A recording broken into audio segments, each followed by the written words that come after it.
Let's move on to this spiteful little medical strike today, where the consultants are all struggling by on a measly 150 grand a year, not forgetting their £300,000 a year they earn from private work.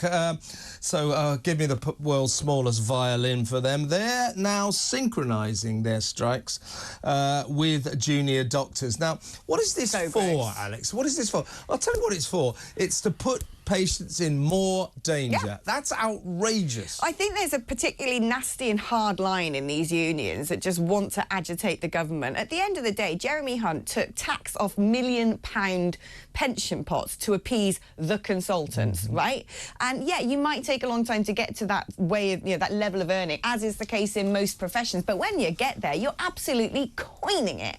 And most of these consultants work in private practice as well as the NHS. And what they're striking is their NHS salaries, basically. And then they turn around and they say, oh, we're doing it because we don't have enough resources, because the NHS is understaffed. Rubbish. And I'm like, well, why don't you go to work then? Yeah. And then the minute you turn around and say, well, do you know what? If we privatise the NHS, you'd probably have far better equipment, far higher wages. No, no, no, they bang the drum. We got to say our NHS. And I hope... Our amazing NHS. I hope that it's always mantra. amazing. You know, the other thing you've got to do when you're a politician, you have to start, if you're going to talk about the NHS, you have to start your sentence with our hard-working doctors and nurses. Hard-working, they're on the backside. picket line. They're not working. That's the problem. And they're going to cash it with overtime as a result of the backlog. What is interesting, though, is that these medical strikes, traumatic though they are, and let's make no mistake here, patients die because of these strikes, and I find that extraordinary that we just stand by and go, oh, that's okay.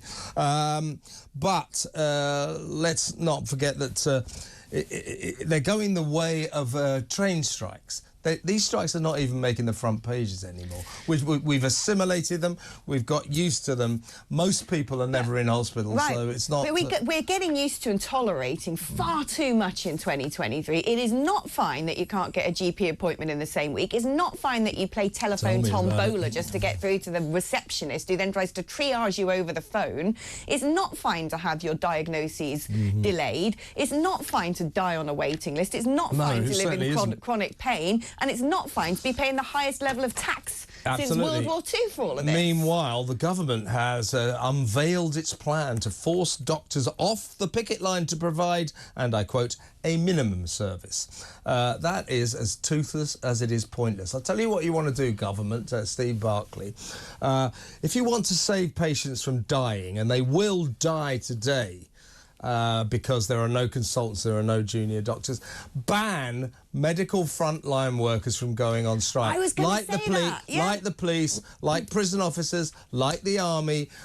These people, when they go on strike, if the army went on strike, or prison officers, or the police, nobody would necessarily die. When these medics go on strike, people die. Exactly. I totally agree, and I was going to make exactly the same point. Good. Let's glad we're on the same page.